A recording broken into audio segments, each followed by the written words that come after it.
Bonjour à toutes et à tous et bienvenue pour ce nouveau numéro du Point des marchés, votre rendez-vous avec l'analyse des marchés. Aujourd'hui, je suis en compagnie de Marion, expert chez Agritel. Alors Marion, depuis plus d'un an, le prix du lait est en baisse. Comment peut-on expliquer cette baisse ? Alors la première raison, et la principale, c'est que l'offre au niveau mondial est toujours beaucoup plus importante que la demande. C'est aussi simple que ça. Quand on regarde en fait sur l'offre mondiale, au niveau de l'Union européenne, on a depuis l'arrêt des quotas l'an dernier une hausse sur les 3 premiers mois de l'année qui est de 7,2%. Donc c'est énorme en termes de hausse de production. C'est pareil aux États-Unis, on a une hausse de production, même si elle est plus modeste, seulement 1,2% sur le mois de mai.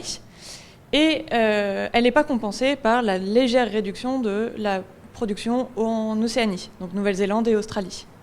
Et du côté de la demande, eh bien, en Chine, on a un retour des achats sporadiques, mais pas suffisant pour pouvoir imaginer et dire, voilà, c'est le retour de la Chine, on retrouve la demande comme avant. Et enfin, sur la Russie, eh bien, on attend toujours la décision du gouvernement pour savoir s'ils maintiennent l'embargo sur les produits laitiers, qui est attendu avant le 6 août, puisque ce sera la date clé. Et aujourd'hui, on a entendu donc là récemment que les ministres de l'Union européenne ont voté le maintien des sanctions économiques contre la Russie. Donc ça ne va pas du tout dans le sens d'un arrêt de l'embargo. Mais est-ce que l'UE est toujours excédentaire ? Alors sur l'Union européenne, donc je vous ai dit depuis l'arrêt des quotas, c'est en forte hausse. Maintenant, on a quelques signaux sur le fait que depuis quelques mois, ce soit un peu en réduction. Alors, on peut voir le verre à moitié vide ou à moitié plein. C'est vrai que, je vous ai dit, plus 7,2 sur les 3 premiers mois de l'année, mais sur le mois d'avril, on n'est que à plus 1,6. Alors, dans la partie bien, tant mieux, c'est déjà pas mal. Si on reprend par exemple l'Irlande, donc sur le mois de mars, c'était une hausse de plus 29%. Sur le mois d'avril, on est à moins 4%. Donc très bien, mais on compare avec les chiffres de l'an dernier. Or l'an dernier, en avril, c'est le moment où il y a eu l'arrêt des quotas, donc une explosion de volume. Donc forcément, on a des références qui sont un peu faussées sur ces chiffres-là.